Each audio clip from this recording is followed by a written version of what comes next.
gente entende que realmente quando Deus quer falar à sua igreja, Ele fala e a igreja reconhece a sua doce voz, a voz do seu bom pastor.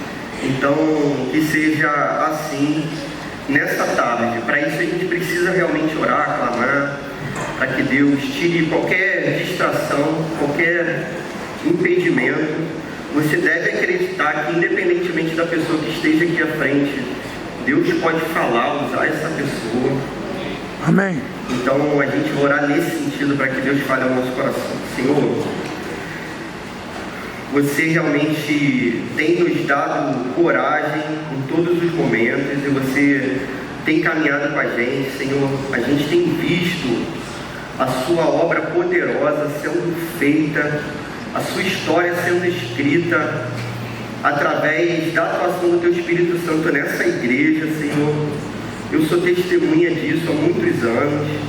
Peço que você mais uma vez, Senhor, pela Tua fidelidade, para a Tua honra e glória, que você fale mais uma vez nos corações nessa tarde. Amém. Por favor, Pai, individualmente, tirando qualquer tipo de barreira, fala a cada coração, Senhor, em nome de Jesus. Amém. Amém.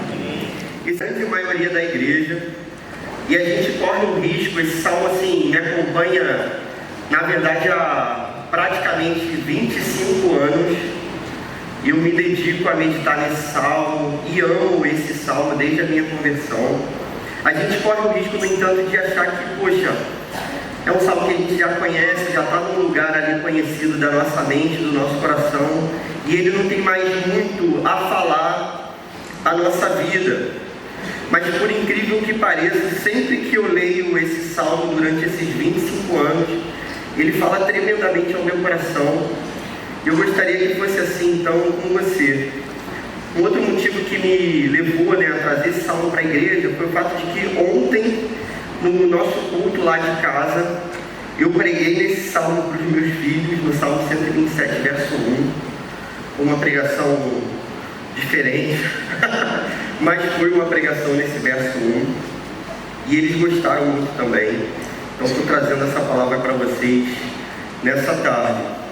Esse salmo que a gente vai ler, você vai perceber que o título dele se chama Cântico de Peregrinação de Salomão. O que isso significa? Perto já da cidade, eles cantavam esse salmo. A nossa vida é comparada na Bíblia a uma grande peregrinação.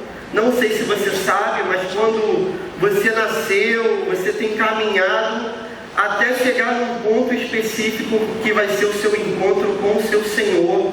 Você deu uma parada aqui agora, nesse momento da sua caminhada. Você está paradinho aqui na igreja oceânica.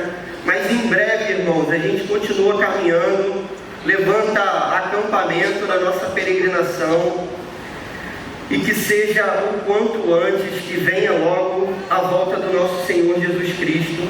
Amém. Enquanto a gente peregrina, a gente ora esse salmo aqui também, que é um salmo de Salomão. Esse salmo é especial porque foi composto por uma pessoa que teve um reino glorioso nessa terra. Salomão foi o maior rei de Israel de toda a história. O império chega ao ápice com Salomão. Ele conquista a maior parte dos territórios. Salomão é o rei mais rico e mais sábio de todos. Então, Salomão vai ter a honra de construir o templo do Senhor. Salomão, esse cara que tem todo esse histórico de riqueza, de palácios, de soldados. Salomão vai escrever esse salmo precioso para as nossas vidas. Se não for o Senhor o construtor da casa, será inútil trabalhar na construção. Se não é o Senhor que vigia a cidade, será inútil a sentinela montar guarda. Aqui nesse primeiro verso, Salomão está mostrando para a gente duas imagens. A construção de uma casa, que na parte final do salmo a gente vai perceber que não é simplesmente uma casa de tijolos e de pedras com uma linda chaminé. É uma casa, um lar, uma família, beleza? Então, Salomão está explicando aqui que se o Senhor não estiver na construção de um lar, a construção desse lar vai ser inútil. Se o Senhor não vigiar uma cidade, a sentinela não precisa montar guarda, porque a cidade está totalmente entregue aos seus inimigos, somente por alimento. O Senhor concede o sono àqueles a quem Ele ama. Olha que verso maravilhoso, irmãos. Quantas vezes a gente levantou cedo e foi dormir tarde na nossa vida? Quantas vezes a gente se dedicou além do que seria necessário para aqueles que sabem que toda a sua confiança está no Senhor, que provê o seu alimento, as suas famílias, os seus filhos, a sua casa. Quantas vezes a gente perdeu o sono e a gente não conseguiu dormir, preocupado com a doença dos nossos filhos, preocupado com a finança da nossa casa, com o sustento das nossas vidas e das nossas famílias. Quantas vezes? Mas o Senhor concede o sono àqueles a quem Ele ama. Amém. As presidentes da Ucrânia conseguem dormir, ou do Brasil, que eu não vou nem comentar. Mas eu sei que Salomão conseguia dormir, porque ele era amado pelo Senhor. Essa era a identidade dele. O Senhor deu esse nome para ele. O Senhor concede o sono a Gedidias, aquele a quem o Senhor ama. Verso 3: os filhos são herança do Senhor, uma recompensa que Ele dá. Os filhos, irmãos, são herança do Senhor. Os filhos. Qual vai ser a sua herança, meu irmão? A sua herança não será aquilo que você construiu com o seu trabalho, não será.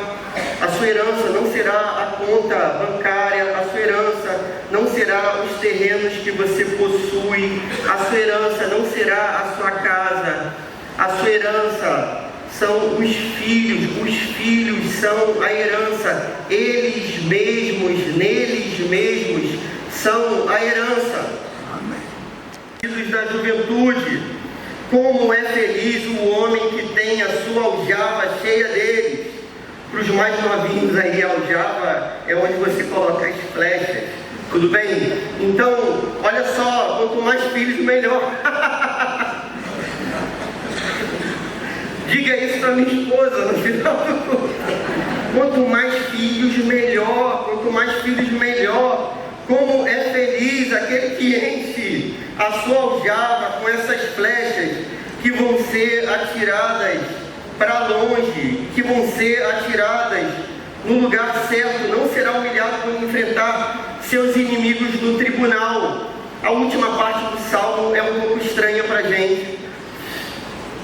Primeiro, o salmista tentou montar as seguintes cenas: o Senhor constrói o lar, o Senhor constrói a cidade, o Senhor garante o alimento, o Senhor te dá os filhos, e Ele te dá os filhos, tendo te dado o lar, tendo te dado a cidade e tendo te dado o alimento. O Senhor fez tudo na sua vida. Amém. O Senhor é o construtor, eu posso construir com Ele. Se o Senhor é o construtor, eu posso construir com Ele. Mas Clóvis, eu me converti agora, minha casa já está edificada de certo modo. Não importa, tudo é possível ao Senhor e tudo é possível àquele que crê. Você pode reconstruir a sua vida agora, de acordo com os parâmetros de Deus, de acordo com o conselho de Deus, de acordo com a vontade de Deus. Se o Senhor é o construtor, você pode edificar a sua casa. Clóvis, parece que meu filho está perdido. Não está. Se o Senhor é o construtor, Ele pode fazer aquilo que você não pode fazer. Ele pode fazer. O Senhor edifica. Eu sou humilde por não conseguir fazer nada sozinho. Então, existem dois extremos nesse negócio.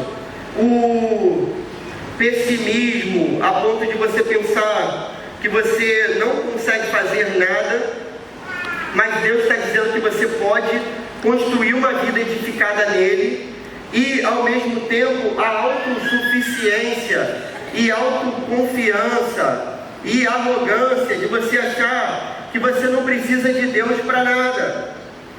Salomão, o homem mais poderoso do seu tempo, está dizendo que ele não consegue construir nada sem Deus. Tudo o que você faz na sua vida depende necessariamente de Deus nas grandes e nas pequenas coisas. Então, por exemplo, até o ateu, quando se levanta para trabalhar, ele depende de vida, ele depende de ter saúde, ele precisa respirar, e isso certamente vem do Senhor para a vida dele, só que ele não sabe. Sem Deus é inútil. Tudo o que é construído sem Deus é inútil. É aparentemente sem Deus, né? Como eu falei, a pessoa pode até não saber, mas Deus deu vida para ela, deu força para ela, deu inteligência para ela, capacidade para ela fazer. Mas quando a gente constrói, e algo pode ser construído, de certo modo, até para ofender o próprio Deus, tudo que a gente constrói sem a presença dele é totalmente inútil. O Salmo 1 vai comparar aquilo que a gente faz sem Deus como palha que o vento leva. Palha que o vento leva não presta para nada. A imagem construída por Jesus de uma vida sem Deus é de um homem que constrói um grande celeiro, acumula riquezas e acha que vai ter uma vida maravilhosa pela frente, e Deus olha para ele e diz: louco, essa noite te pedirão a sua alma. Construa sua vida com Deus. A palavra de Deus, ao mesmo tempo, está tentando tirar a gente de dois polos: o polo da preguiça e o polo da autossuficiência. Distante de uma vida preguiçosa, que pensa assim: pô, se Deus faz tudo, então eu não preciso fazer nada, e vou me acomodar, vou ser um preguiçoso. Lembre-se que o próprio Salomão escreveu um livro inteiro contra a preguiça, que é o livro de Provérbios. Então, a defesa aqui, irmãos, não é de uma vida insensata, não é de uma vida desmedida, sem cálculo, não é essa a defesa. Salomão não está defendendo os preguiçosos, não. Lembre-se da lei da semeadura, que você planta, aquilo você vai colher.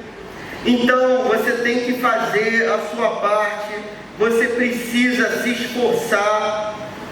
Ao mesmo tempo, você não deve se considerar autossuficiente naquilo que você faz, mas você precisa entender que tudo que acontece como fruto, inclusive do seu próprio esforço, vem do Senhor. Descanse no cuidado do Senhor. O descanso, meus irmãos, é um mandamento que está sendo lembrado aqui para a gente. Lembre-se, já desde a criação, o Senhor descansou para que você pudesse descansar. Você precisa de descanso, porque o descanso é um modo da gente dizer para Deus que a gente confia nele. Ainda quando a gente estiver desligado, dormindo, o Senhor está cuidando da nossa casa, o Senhor está cuidando de todas as coisas, para que no final do dia a comida chegue no nosso prato e as coisas funcionem como sempre funcionaram, porque Ele cuida da gente. Você realmente é aquele que guarda a nossa vida, o nosso lar, a nossa casa. A gente pede, Senhor, que a nossa vida seja realmente construída com você pertinho da gente, o seu conselho, a sua voz, Senhor. Ajuda a gente a criar os nossos filhos da maneira que te agrade, Senhor, para que eles não se percam. Ajude, Senhor, os nossos filhos a serem seus discípulos através do nosso discipulado também, Senhor, e do nosso exemplo. Em nome de Jesus. Ajuda também a gente a dormir, a descansar, Senhor. na garantia de que você nos ama e tem cuidado da nossa vida em todos os dias, Senhor. Eu peço que seja assim com a vida de cada irmão aqui, em nome de Jesus. Amém. Amém. Jesus avisa para os seus discípulos que os encontrariam posteriormente na Galileia, ou seja, sabendo da falha dos discípulos, Senhor Jesus os perdoaria, estaria à frente deles, eles não deixariam de ser discípulos de Jesus. Esse pão vai ser partido como o corpo de Jesus foi partido naquela cruz, prensado, esmagado em favor da nossa própria culpa. Jesus se tornou maldição para que a maldição dos nossos pecados não estivesse mais sobre as nossas próprias vidas. Hoje somos guardados, escondidos em Jesus Cristo pelo seu sacrifício. Jesus derrama seu sangue na cruz. Essa é a garantia que nós temos, o sangue precioso do Cordeiro de Deus que tira os pecados do mundo. É a garantia que nós temos, que nós teremos nele então a vida eterna. E nesse momento, o Senhor receba toda a nossa gratidão, todo o nosso louvor. Comemos todos, irmãos.